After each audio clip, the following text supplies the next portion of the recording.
mosquée Aboubacar Faye de Diourbel. Babacar Diouf.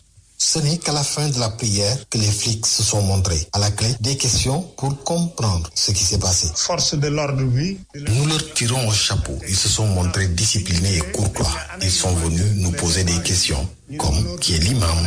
Pourquoi nous avons prié? N'étions-nous pas au courant de l'interdiction des rassemblements? Et pour toute réponse, nous leur avons fait savoir que nous en avions entendu parler dans les médias et que ce n'était pas suffisant. Wow. Ensuite, l'imam est convoqué à se présenter au commissariat de police de Diourbel ce samedi matin.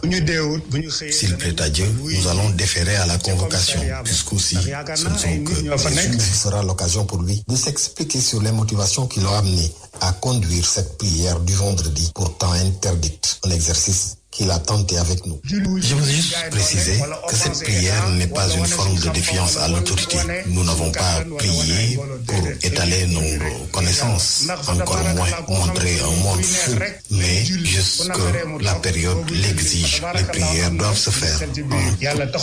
Loin d'être un défiant, l'imam réclame la notification écrite de cette mesure qui ferme les lieux de culte. Diourbel, RFM, Babacar Diouf. Et puis notez que l'Assemblée nationale va voter toutes les initiatives prises par le chef de l'État dans le cadre de la lutte contre le Covid-19. Une affirmation de la députée de Sédhiou, Nadi Khanko Sané. La parlementaire invite par ailleurs les Sénégalais à rester chez eux aux heures du couvre-feu et à respecter les normes d'hygiène. Max Clid Kanfani. Est-ce qu'on va arriver jusqu'au confinement total? Ça, c'est vraiment la grande peur que nous avons. C'est une situation qui est redoutée par la députée Nadi Khanko Sané face à la propagation du Covid-19 dans le pays. De ce fait, la représentante du peuple exhorte les populations, en particulier celles de Sédhiou, à respecter scrupuleusement les mesures prises par le chef de l'État, notamment le couvre-feu. Confinons-nous de 20h à 6h du matin, restons chez nous et le matin, vaguons à nos besoins, mais de grâce, respectons la distance d'1,50 m entre nous. Dans les banques, c'est vrai que c'est la rue et c'est la fin du mois. Lavons-nous les mains dans chaque maison, même s'il faut le faire une fois, faisons-le, parce qu'il y va de notre santé. Et je pense que dans le souci de bien faire, personne ne doit vraiment se rebeller ou créer des problèmes parce que tout le monde veut vraiment vaincre ce coronavirus-là. En tant qu'élu du peuple, Nadi Khanko Sané pense que ses collègues députés doivent et vont à l'unanimité voter les mesures proposées par le chef de l'État une fois déposées à l'hémicycle. Les mesures doivent venir à l'Assemblée nationale et je pense que pour la première fois, tout le monde va voter à l'unanimité à l'Assemblée parce qu'il y va de la survie des gens, de la vie des Sénégalais. Donc tout le monde est concerné. Je l'ai dit tantôt, si par hasard la situation empire, on ne le souhaite pas, on croise les doigts pour cela, mais quelles que soient les mesures que le président prendra, l'Assemblée votera oui. Parce qu'il ne le prend pas pour lui, mais il le prend pour que le Sénégal puisse survivre à cette pandémie. L'honorable député était à Sédhiou pour apporter son soutien au comité de lutte contre le Covid-19 et au poste de santé de son quartier en octroyant du matériel de prévention de la pandémie composé de savon, de gel antiseptique, d'eau de javel, entre autres, et même de gants pour les agents de santé. C'est du Max Euclid Kanfani, RFM. Et puis le préfet de Kaolack qui met en garde ceux qui prennent d'assaut les locaux de la préfecture pour demander des autorisations pour des baptêmes ou des funérailles. Cheikh Ahmed Tidiane Thiaw appelle les citoyens à prendre conscience de la gravité de la situation. On l'écoute avec Ibrahim Diamé. À titre spécial, le préfet que je suis peut également délivrer une autorisation spéciale. Mais il faut tout de suite que les gens comprennent que une autorisation spéciale ne peut être délivrée que sur la base d'un motif spécial. C'est un temps d'autoréclusion. Nous sommes dans un temps d'autoconfinement. Quand on sort pour venir à la préfecture, ou même les heures à des fins de prévention sont réduites, nous ouvrons à 9h désormais pour fermer à 15h. Ce temps qui nous reste doit être un temps utile. Il faudrait donc que les gens viennent à la préfecture dans le cadre de la demande d'une autorisation spéciale en étant sûr que le motif au départ est un motif spécial. Mais venir pleurnicher, pourquoi demander à se déplacer pour présenter des condoléances, pour participer à un baptême, à un mariage, c'est nous dire indirectement qu'on n'a pas la mesure des enjeux du moment. Je voudrais donc demander à nos concitoyens de se mettre dans la foulée, dans la dynamique consistant à réduire au maximum les déplacements interurbains et même à l'intérieur de la commune chef-lieu ou du département de Kaolack. Cheikh Ahmed Tidiane Thiaw, le préfet de Kaolack, et puis à Tambacounda, le gouverneur et les membres du comité régional de sécurité et de gestion des épidémies ont effectué une descente sur le terrain cette nuit. C'était pour constater l'état d'exécution des mesures prises dans le cadre du couvre-feu. Omar Mamadou Baldé, le gouverneur de Tamba, au micro de Moussa Omar Gueye. À J4 de l'état d'urgence et du couvre-feu, nous avions décidé de faire cette tournée nocturne avec l'ensemble du comité régional de sécurité avec deux objectifs. Le premier, bien entendu, c'était de nous permettre de nous rendre compte de visu le niveau d'application des mesures arrêtées par les hautes autorités. Et le deuxième objectif, c'était pour féliciter et encourager l'ensemble des forces de défense et de sécurité qui travaillent jour et nuit à l'application de ce couvre-feu pour la nuit et de l'état d'urgence qui ont été décrétés par le chef de l'État. Vous me permettrez, au nom du président de la République, chef suprême des armées, au nom des ministres de l'Intérieur et des forces armées, de féliciter les chefs militaires ici à Tambacounda. Le colonel commandant la zone, le commandant de légion, le commissaire de police et les différentes autres forces qui interviennent dans la mise en œuvre de ces mesures. De toute façon, la nation leur est reconnaissante et nous sommes absolument certains que c'est avec rigueur et sérieux que nous pouvons combattre ce virus qui est en train de se propager dans notre pays. Omar Mamadou Baldé, le gouverneur de Tambacounda, qui, je le rappelle, était sur le terrain cette nuit pour constater l'état d'exécution des mesures prises dans le cadre du couvre-feu. Direction Fatick, où des mesures drastiques ont été prises par les autorités administratives pour réduire les risques de contamination du Covid-19. Des décisions qui visent surtout le secteur du transport urbain, mais aussi fluvial. Dans les taxis, sur les charrettes et dans les pirogues, le nombre de passagers a été revu à la baisse. Aminata Goudiaby. À Fatick, les chauffeurs de taxi n'ont désormais droit qu'à 2 clients au lieu de 4. Ils doivent aussi porter un masque et des gants pour travailler. C'est le préfet de Fatick, Demba Touré, qui en a décidé ainsi. Et la mesure s'applique également aux charretiers des départements de Foundiougne et de Fatick qui ne doivent transporter que 3 personnes. Les autorités administratives de la région veulent faire respecter autant que possible la distanciation sociale de 1 mètre édictée dans ce combat contre la propagation du Covid-19. Dans le secteur du transport public fluvial, des changements ont été également opérés dans la région. Les piroguiers ont été instruits de réduire le nombre de passagers. Juste la moitié du nombre habituel est autorisé. Le bac qui assure la traversée Foundiougne-Dahonga ne doit transporter que 6 véhicules au lieu de 12. Le nombre de personnes à bord a été aussi drastiquement réduit. Sur les grands quais de pêche de Missira et de Differ, des dispositifs sanitaires ont été pris. À Differ, les pêcheurs iront en mer les lundis, mercredis et vendredis désormais. Le préfet de Foundiougne, Ousseynou Mbaye, soutient également que les grands marchés de Sokondo, Foundiougne et de Passy ne seront fonctionnels qu'entre 6h du matin et 16h. Aminata Goudiaby, Fatick RFM. Aminata Goudiaby. Et puis on s'intéresse au transport public et les mesures prises par les autorités pour limiter la propagation de la maladie à Pikine dans plusieurs garages. Le constat est général, les chauffeurs et superviseurs veillent surtout au respect des mesures édictées, limitation des passagers, port de masques, gel hydroalcoolique entre autres. Un reportage signé Abdoulaye Diop. Cette scène se déroule au carrefour Talib Mouak de Pikine. Elle se joue entre un chauffeur de car rapide et un militaire. Ce dernier exige la descente de toute personne debout dans le car. Le chauffeur exécute sans piper mot.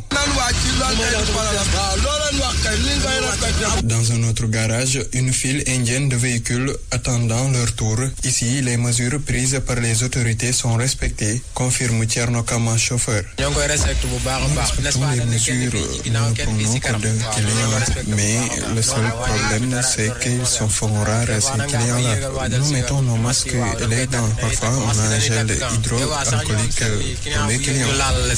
Qui dit diminuer les passagers, dit baisse du bénéfice, mais dans ce garage de taxi urbain, les chauffeurs ont trouvé leur astuce pour se tirer d'affaire. Mamadou Fall dit Boy Fall, superviseur.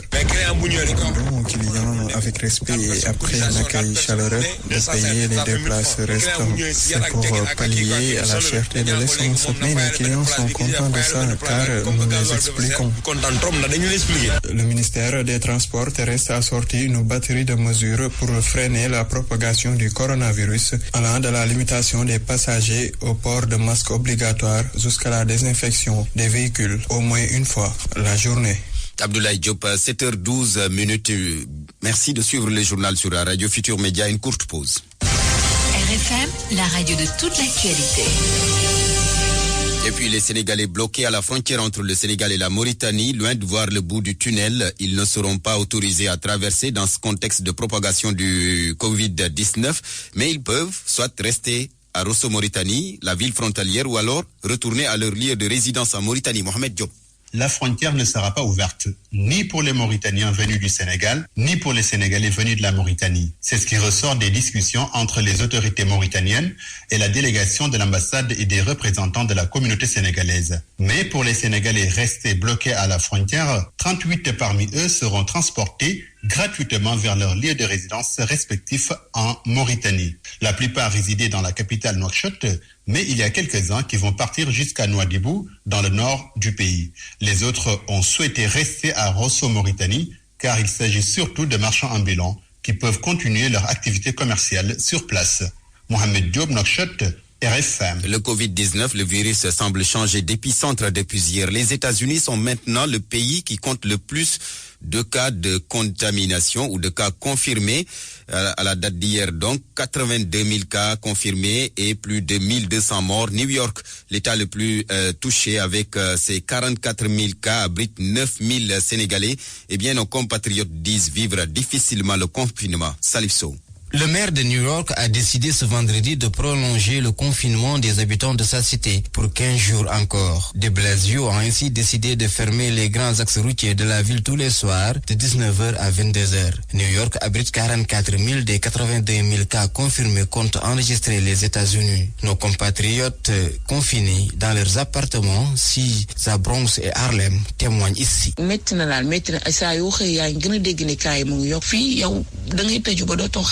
En ce moment, nous qui sommes les Sénégalais de New York, on est très inquiets. Les gens sortent de chez eux que seulement s'ils ont un besoin urgent, ça veut dire d'aller acheter à manger ou bien d'aller à la pharmacie. C'est stressant. Les images dans les rues de New York sont dignes de celles d'un film d'horreur hollywoodien. Les États-Unis, pays le plus touché au monde par le Covid-19 ces dernières heures, a dépassé la barre des 1200 morts, dont 280 à New York, la capitale économique des États-Unis, connue pour sa densité, n'a que 6 yeux pour constater son business agonisé. Tout a fermé, tout.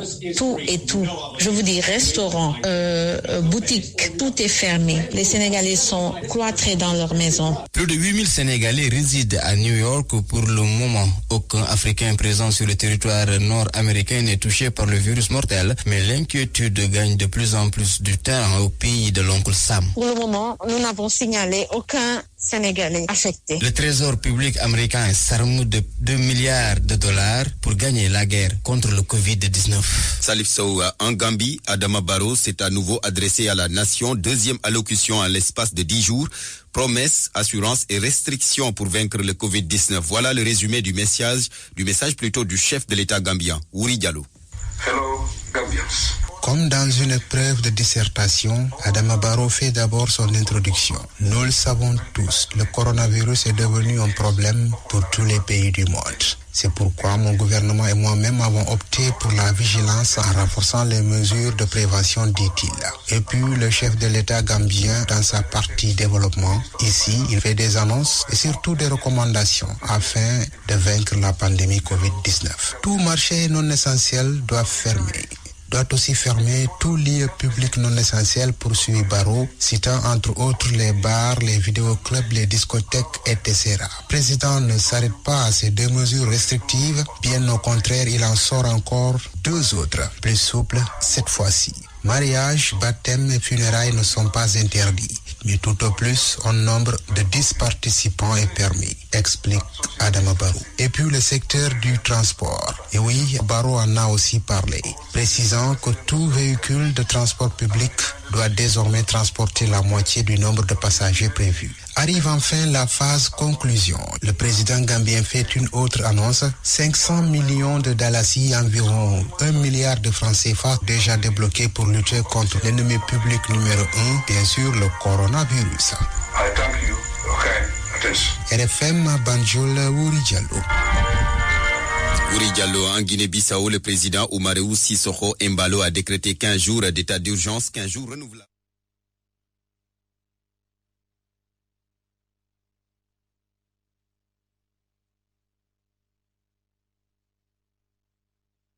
Covid-19 qui couvre l'ensemble du territoire national d'une durée de 15 jours à compter de 0h de ce 28 mars et termine à minuit le 11 avril de l'année en cours, sans préjudice d'éventuels renouvellements en vertu de la loi. Omar Sissoko Mbalo. A declaração de estado de emergência abrange todo o território nacional. Terá duração de 15 dias, iniciando-se às 0 horas do dia 28 de março de 2020 e cessando às 24 horas do dia 11 de avril de 2020. En revanche, le chef de l'État a garanti que cette proclamation de l'état d'urgence pourrait durer 15 jours, renouvelable après de l'évolution de la situation de la pandémie de coronavirus Covid-19. Le chef de l'État bissau-guinéen a également invité le gouvernement par le biais du Premier ministre et d'autres entités et institutions membres de la commission interministérielle soient habilités à prendre les mesures nécessaires et appropriées pour l'exécution de ce décret présidentiel en vue de lutter contre l'épidémie de Covid-19 et doit à cette fin tenir le président de la République informé en permanence de l'évolution de la situation. On rappelle que jusqu'à présent, seuls 2 cas de Covid-19 ont été confirmés en Guinée-Bissau. Nouamen Bissau, RFM. 7h20, Coronews, les informations relatives au Covid-19 à travers le monde. Mamadou Amagnon. L'Italie est au bord du gouffre avec 969 morts hier vendredi, un nouveau record qui porte le nombre total à 9134 sur les 26 865 morts au niveau mondial. Face à la presse, le directeur de l'Institut supérieur de la santé en Italie a annoncé la nécessité et l'obligation de prolonger le confinement au-delà du 3 avril prochain. L'Espagne, quant à elle, a décidé de prolonger le confinement jusqu'au 14 avril en plus de l'état d'urgence. Quatrième pays le plus touché dans le monde avec 64 059 et 4 858 décès, 737 rien qu'hier. Lors d'une allocution exceptionnelle hier vendredi, le Premier ministre français Édouard Philippe a rappelé que le confinement va être renouvelé jusqu'au 15 avril prochain. Sur Twitter, il annonce un échange avec le président américain Donald Trump pour une nouvelle initiative contre le Covid-19 au moment où la France enregistre 1995 morts avec 299 décès hier vendredi. 3787 malades sont en réanimation sur 32 964 contaminations. Le pays de Trump caracole en tête du classement des États les plus infectés avec 86 012 cas sur 586 140 cas au niveau mondial. 1301 personnes sont mortes sur le territoire américain. Au Royaume-Uni, c'est le Premier ministre Boris Johnson et le ministre de la Santé Matt Hancock qui symbolisent l'impuissance britannique face à la pandémie. Déjà 580 morts sur 11 812 cas confirmés. Le gouvernement annonce 3,5 millions de tests rapides de 15 minutes à partir de la semaine prochaine. En Allemagne, ce sont 500 000 tests réalisés par semaine avec 40 585 cas confirmés. 229 n'ont pas survécu. La préoccupation en Asie est passée de la Chine qui n'a enregistré que 55 cas hier à l'Iran qui a compté 157 décès de plus. Bilan provisoire, 29 406 cas de Covid-19 dont 2234 morts. En Afrique, c'est l'Afrique du Sud qui signale sa vulnérabilité. 2 décès sur 927 cas positifs. Des mesures de confinement aussi qui n'ont pas empêché la mort de 24 personnes en Égypte sur 495 cas. En Algérie, 25 décès sur 367 cas. Ghana, 4 décès, 3 en RDC, sans oublier avec 0 décès, les 119 cas du Sénégal. C'était tout pour Coronews. Merci de l'avoir suivi. RFM, la presse du jour. La presse du jour, Mohamed Ali Mouba dans ce studio. Bonjour Ali Mou. Bonjour Barthélémy, bonjour à tous. Le Covid-19 l'a percé inquiétant au Sénégal.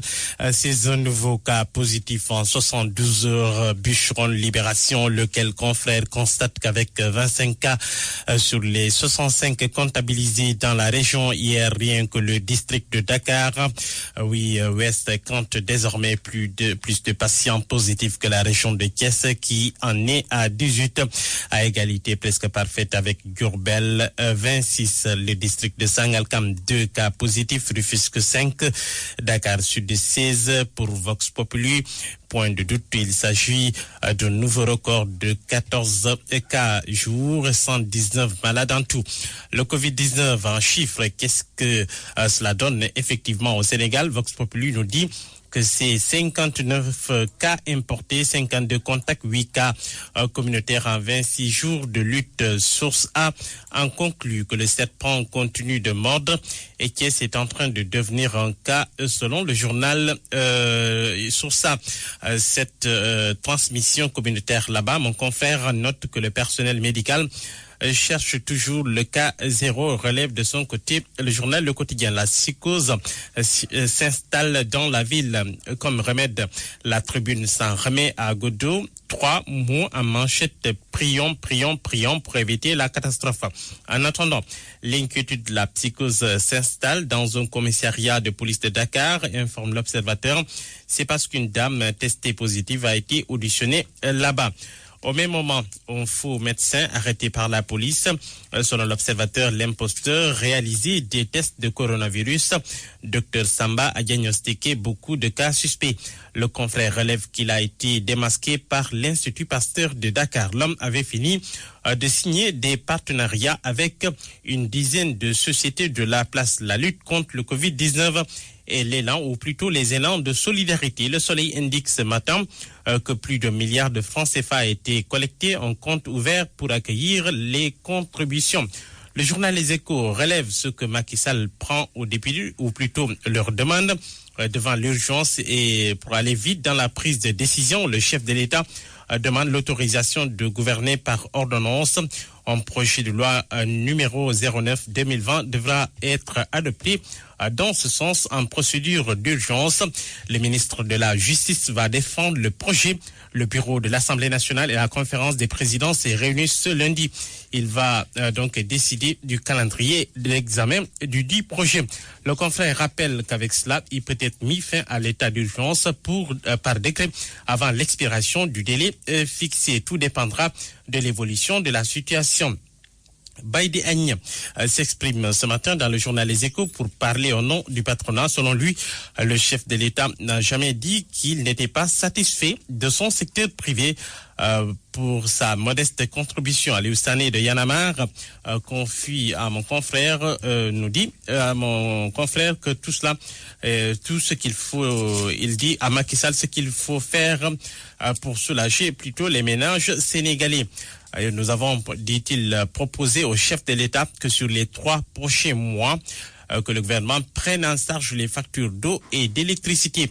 Dans Sud Quotidien, Cheikh Bamba Dièye montre à Macky Sall les niches à milliards pour venir à bout du Covid-19. De l'argent frais se trouve dans le ACCT ou encore le Conseil économique, social et environnemental. Là-bas, il peut dénicher des milliards, a-t-il dit.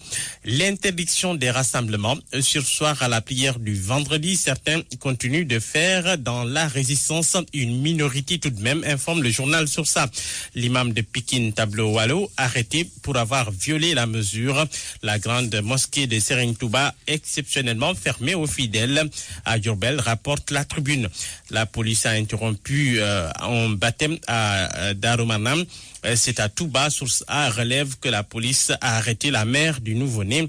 Le père est introuvable toujours à Daro, à Marnam, quartier populeux, enquête interrompu par les flics du commissariat de Ndamatou. La police interrompt aussi un match de football et interpelle 7 joueurs qui, pour recouvrer la liberté, ont payé des amendes. Et puis sport. À la une du journal Record, la lutte contre le coronavirus toujours. Les Lions du Sénégal dégainent 91 millions de francs CFA. Dans le stade quotidien, la FIFA qui lance une stratégie pour sauver le football mondial. Des décisions salariales en faveur des joueurs, modification du calendrier du prochain mercato estival, mise en place d'un fonds d'aide pour le football.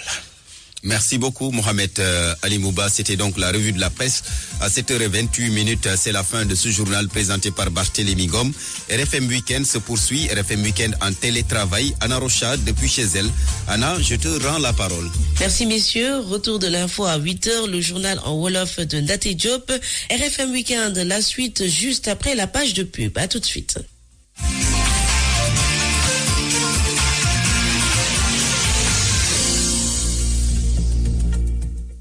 L'épidémie à coronavirus touche plusieurs pays dont le Sénégal. Le ministère de la Santé et de l'Action sociale invite toute la population à continuer à respecter les mesures d'hygiène individuelles et collectives, se laver les mains régulièrement avec de l'eau et du savon ou utiliser